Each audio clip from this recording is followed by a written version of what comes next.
చెప్పండి. వీళ్ళు ఈ దారుణాన్ని ఆపడానికి వచ్చినట్టున్నారు. ఆపి పుణ్యం కట్టుకోండి నాయనలారా. ఏంటండి ఇది? అసలు ఇక్కడ ఏం జరుగుతుంది? వాసుదేవ్ అనే నేను మీనాక్షి అనే ఈవిడ్ని మీ అందరి సమక్షంలో వేదమంత్రాల సాక్షిగా విడిపోబోతున్నా. విడిపోవడం తప్పు కాదయ్యా. విడిపోవాలనుకుంటే విడాకులు తీసుకోవాలి, అంతేగాని ఇలా బహిరంగంగా పెళ్లిని ఇలా అపవిత్రం చేయడం తప్పని నీకు తెలియదా?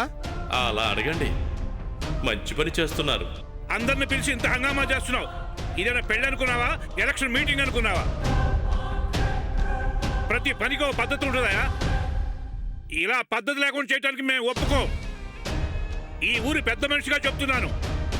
ఇలా నీ ఇష్టం వచ్చినా చేయటం కుదరదు. ఇలా జరగడానికి వీల్లేదు. చూసేవాళ్ళు తప్ప అడిగేవాళ్లే లేరనుకున్నాను. మంచి వాళ్ళు కూడా ఉన్నారే. ప్రతి పనికి పద్ధతి ఒకటి ఉండాలన్నారు. పెళ్లికో పద్ధతి ఉందా? ఏ పెళ్ళైనా పద్ధతి ప్రకారమే జరుగుతుంది, సాంప్రదాయ ప్రకారమే జరుగుతుంది. అలా జరగటం లేదు. కొందరు ఇంటి దగ్గర చేసుకుంటున్నారు, కొందరు కళ్యాణ మండపాల్లో చేసుకుంటున్నారు, కొందరు గుళ్లలో చేసుకుంటున్నారు, మరికొందరు రిజిస్టర్ ఆఫీసుల్లో చేసుకుంటున్నారు. కొందరు కారులో ఊరేగుతున్నారు, కొందరు సింపుల్గా దండలు మాత్రమే మార్చుకుంటున్నారు. కొందరు పల్లకీలో ఊరేగుతున్నారు, మరికొందరు గుర్రాలపై ఊరేగుతున్నారు, ఇంకొందరు కారులో ఊరేగుతున్నారు. కొత్తగా ఈ మధ్య గాల్లో ఎగురుతూ పెళ్లి చేసుకుంటున్నారు. కొందరు సముద్రంలో ఈత కొడుతూ ఉంగరాలు మార్చుకుంటున్నారు.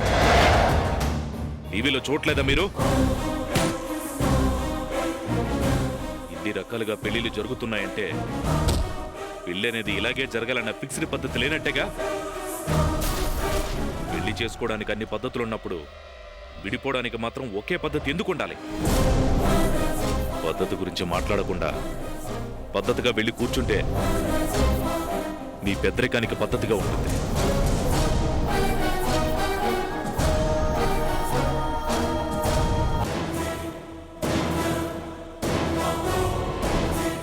మిమ్మల్ని మీ ఆవేశాన్ని చూసి తాచుపాముల్లా బొచ్చు కొడతారనుకున్నాను, కానీ వానపాముల్లా వచ్చి కూర్చుండిపోయారా? హతవిధి. ఈ దారుణాన్ని ఆపడానికి ఎవరున్నారు శ్రీరామ?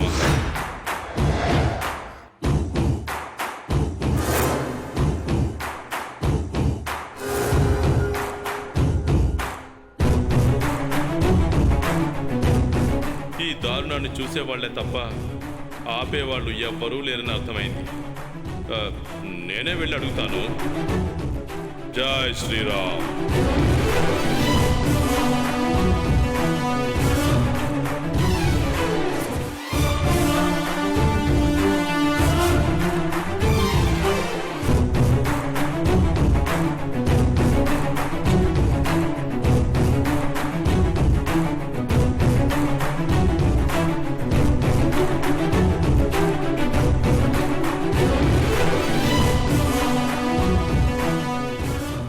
వచ్చావేంటయ్యా?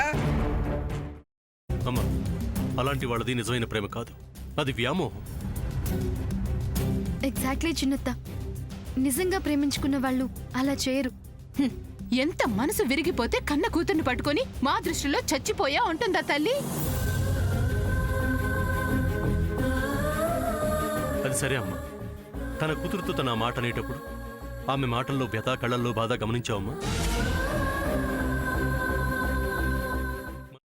పెద్దబాబుకు బర్త్డే విషెస్ చెప్పు కూడా వెళ్ళాం కదా. ఊరికే ఎలా కాలిపోతుంది?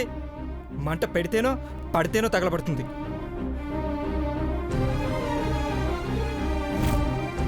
కరెక్ట్ చిన్నబాబు, నీకొచ్చినట్టే నాకు డౌట్ వచ్చింది. పార్వతే షర్టును తగలబెట్టిందనుకుంటా.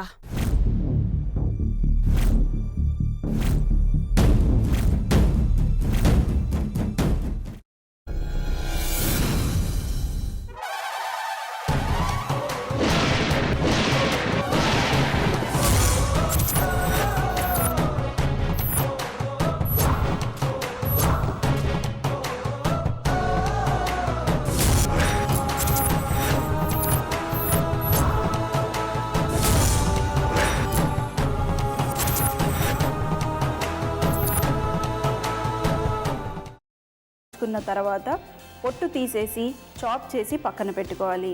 ఒక ప్యాన్లో కొద్దిగా నూనె వేడి చేసి అందులో ఆవాలు, మినప్పప్పు, శనగపప్పు, కరివేపాకు, సన్నగా తరిగి పెట్టుకున్న ఉల్లిపాయలు వేసుకుని 1 నిమిషం పాటు వేయించుకోవాలి. ఆ తర్వాత కాల్చి కట్ చేసి పెట్టుకున్న వంకాయని కూడా అందులో వేసుకుని బాగా మిక్స్ చేసి బౌల్లోకి ట్రాన్స్ఫర్ చేసుకుని అందులో తగినంత చిక్కటి పెరుగు లేదా పల్చటి పెరుగు వేసుకుని మిక్స్ చేసి అన్నంతో కానివ్వండి, చపాతీతో కానివ్వండి సర్వ్ చేసినా చాలా బాగుంటుంది.